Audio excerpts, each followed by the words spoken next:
Today is the 10th of Muharram, the day of Ashura, a day that still echoes with the cries of Karbala, a day that wasn't just written in the books of history, it was written in blood, in courage, in faith. More than 1400 years ago, on this very day, a man stood in the burning sands of Karbala, Imam Hussain the beloved grandson of Prophet Muhammad. He stood not with weapons, but with truth.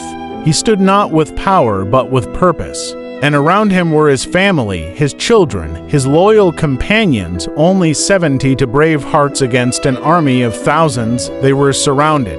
They were starved. They were denied even a drop of water.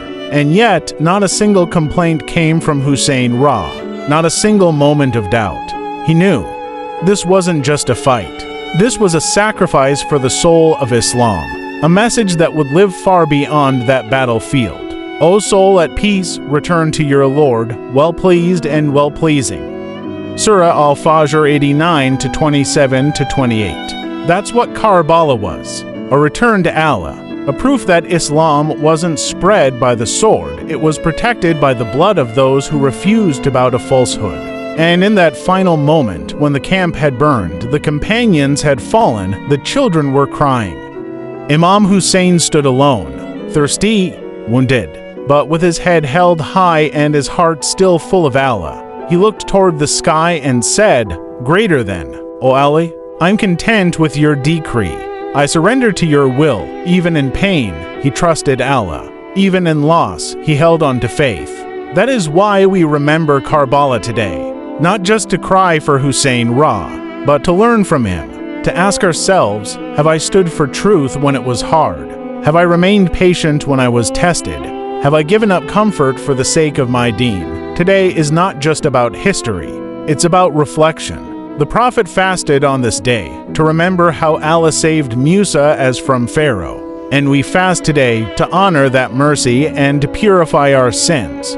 Fasting on the day of Ashura, I hope Allah will expiate the sins of the past year.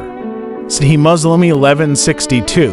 So today, don't just scroll, pause, reflect, pray, make sincere dua, ask Allah to make you strong like Hussain.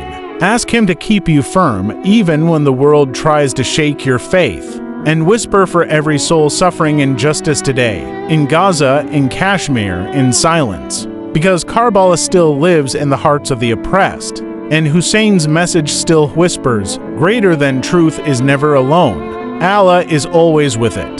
Quranic and Hadith references. Surah Al-Fajr 89 to 27-28. O soul at peace ... double quotes. Surah Az-Zumar 39 to 53. Do not despair of the mercy of Allah. Sahih Muslim 1162. Virtue of fasting on Ashura.